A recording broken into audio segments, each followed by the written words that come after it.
The देसी अड्डा पर आपका स्वागत है। मैं हूं राकेश तिवारी। देखिए, लोकतंत्र की खूबसूरती यही है, जब नेता को खेत में उतरकर किसान बनना पड़ता है। आज तेज प्रताप यादव पूरी तरह से किसान बन गए। चुनावी मौसम में अब ऐसे नेता को आप देखे होंगे, हर बार ऐसे तस्वीरें सामने आ जाती है। आज तेज प्रताप की तस्वीरें सामने आई, जब तेज प्रताप खेतों में धान बोते हुए नजर आए। आज तक तेज प्रताप यादव कभी खेतों में उतरकर धान नहीं बोए थे, लेकिन चुनाव है तो मीडिया के सामने कैसे आना है नेता अच्छी तरीके से जानते हैं। और इसलिए मैं कहता हूं कि लोकतंत्र में चुनाव बहुत जरूरी है, क्योंकि जब चुनाव आता है तो कई रूप नजर आते हैं, जनता का हर काम होने लगता है, और उसी का ये तस्वीर आपके सामने है। हाँ, पानी लिया है।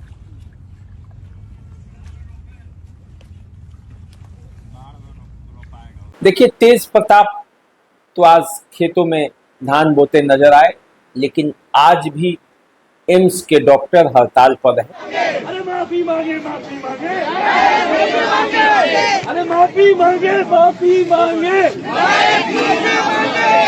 We want justice. We want justice. We want justice. We want justice. We want justice. We want justice. We want justice. सुरक्षा नहीं तो, सुरक्षा नहीं तो, सुरक्षा नहीं तो, सुरक्षा नहीं तो, सुरक्षा नहीं तो, सुरक्षा नहीं मिलेगी, सुरक्षा नहीं। मरीज मर रहा है। आनंद मोहन के बेटे चेतन आनंद और उनकी पत्नी, ये दोनों एम्स पहुंचे थे और उनके के साथ मारपीट हुई, जो बदतमीजी हुई, उसको लेकर उन्होंने केस किया। ये प्रकरण पूरा बिहार नहीं बल्कि अब देश जानता है।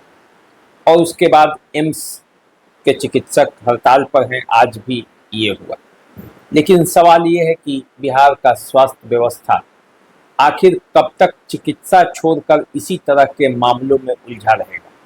और यदि पीएमसीएच में भी मारपीट होगी, एम्स में भी इस तरह के मामले सामने आएंगे, तो दोषी कौन है ये तो जांच का विषय है। लेकिन जो बिहार के स्वास्थ्य व्यवस्था और बिहार के चिकित्सकों का जो तस्वीर देश भर के सामने जा रहा है, उस पर भी थोड़ा ध्यान देने की जरूरत है कि आखिर बिहार की कौन सी तस्वीर जा रही है। अब देखिए, ये दो घटनाएं तो हो गई। तीसरी घटना, तेजस्वी यादव ने आज सवाल उठाया था कि उनके नाम को वोटर लिस्ट से हटाया जा रहा है, उनके और उनके पत्नी का नाम को। उसके बाद बीजेपी का पलटवार आया, सम्राट चौधरी ने उनका सब बता दिया, उनका नाम भी दिखा दिया, मतदाता सूची का वो सब, उनका क्रमांक भी बता दिया। तो उसके बाद ये पूरा दिन भर आज इस मामले में बिहार की राजनीति अटकी रही कि जो मतदाता सूची में पुनरीक्षण का काम चल रहा है, इस पर सवाल उठाए गए और उसका बीजेपी इसको सही बता रही है, आरजेडी महागठबंधन इसको गलत बता रही है। पूरा मामला इसी सब पर आज दिन भर फंसा रहा। अब देखिए, उधर सारण जिले में क्या हुआ। सारण जिले में प्रभुनाथ सिंह के रिहाई को लेकर मांगे तेज हो गई है। उनके समर्थक, उनके चाहने वाले अब चाहते हैं कि प्रभुनाथ सिंह को जेल से रिहा कर दिया जाए। लंबे समय से वो जेल के अंदर हैं और जेल के अंदर रहने के समय उनका बिहेव भी अच्छा रहा है। उनके भाई दीनानाथ सिंह के मौत के बाद जब वो मसरत पहुंचे थे, और उसके बाद लोगों की सहानुभूति जो है वो प्रभुनाथ सिंह के लिए उमड़ रही है, और प्रभुनाथ सिंह को रिहा करो के नारे के साथ अब लोग सड़क पर उतरने लगे हैं। सारण जिले के पानापुर प्रखंड की ये तस्वीर है, जिसे आपको देखना चाहिए। प्रभुनाथ सिंह के समर्थन में लोग सड़क पर रिहा करो,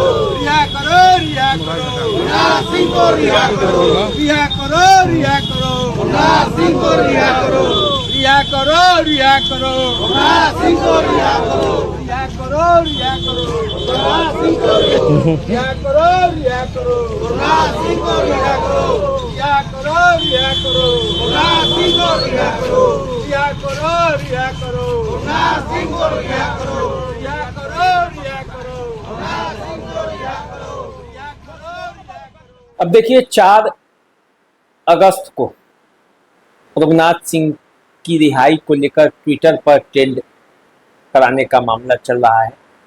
पिछले दिनों सुधीर सिंह ने भी आह्वान किया था लोगों से कि उनके बड़े पिताजी को रिहाई के लेकर आप लोग आगे आए, अपनी मांग रखें और उनके कुछ साथी समर्थक जो इस अभियान को आगे बढ़ा रहे हैं उसको सहयोग। मेरे पापा के आंसू जो गिरे हैं अपने भाई के लिए, आप लोगों ने पूछे भी हैं। मैं एक ही बात कहूँगा कि 4 अगस्त को मेरे कुछ भाई जो हैं वो ट्विटर पे, वो शायद टाइमिंग तो मुझे नहीं मालूम है क्योंकि उन लोगों से अभी संपर्क ज़्यादा नहीं हो, लेकिन 4 अगस्त को मेरे बड़े पिताजी की रिहाई के लिए ट्विटर पे, तो मैं चाहूँगा कि उसको आप लोग ट्रेंड कराएं। बाप तो खो दिया, अगर बड़े पिताजी आ जाते हैं तो शायद मेरे परिवार को सहारा मिल जाए और हिम्मत आप लोग दे दें। 74 साल की उम्र में 2, 4, 5 साल हम लोग के साथ वो समय बिताते हैं, तो कहीं ना कहीं आखिर समाज को मजबूत करेंगे और कहीं ना कहीं उनको हिम्मत मिलेगी। तो देखिए आगे क्या होता है। पहले भी डिमांड होते रहा है जनता दल यूनाइटेड की सरकार से। आनंद मोहन जब से जेल से बाहर आए हैं तब से लोगों की उम्मीदें बढ़ गई हैं और उनको लगता है कि रघुनाथ सिंह भी आनंद मोहन की तरह जेल से बाहर आ सकते हैं और जब जेल से बाहर आएंगे तो राजनीति का जो समीकरण वो भी सब कुछ पहले की तरह ठीक हो जाएगा पूरा रघुनाथ परिवार का। तो अब देखिए ये पूरा मामला क्या होता है। अब देखिए सिवान जिले में भी 2 घटनाएं घटी हैं आज। एक तो जेल के अंदर एक कैदी की मौत हो गई। उस कैदी का नाम फैज अली है, महोदीपुर गांव का बताया जाता है।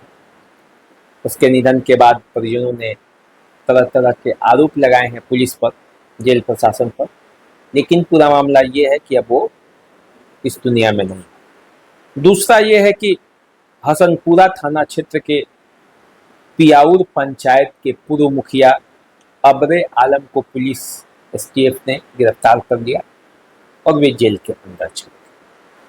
इन सब घटनाओं से पूरा सिवान और सारण आज दिन भर की ये घटनाएं रही।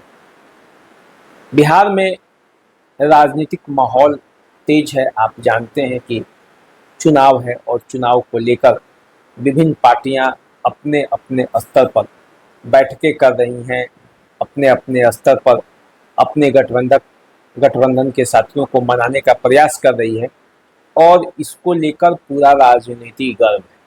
टिकट के दावेदार भी पहुंच रहे हैं और टिकट की दावेदारी भी की जा रही है। अब देखना ये है कि इन पूरे समीकरणों में जो बिहार की जो राजनीति है वो किस दिशा में जाती है और कैसे कैसे क्या क्या होता है वो आने वाले समय में पता चलेगा। रोज दिन प्रतिदिन कोई ना कोई बड़ी घटना हो जाती है और वो सुर्खियां बनती हैं। तो आज का यही खबर है और मैंने सोचा कि आपको सबसे पहले बता दिया जाए। तो चलिए आप हमारे साथ बने रहिए, देखते रहिए विदेशी अड्डा। हम आपसे मिलते रहेंगे और जानकारियाँ देते रहेंगे। नमस्कार।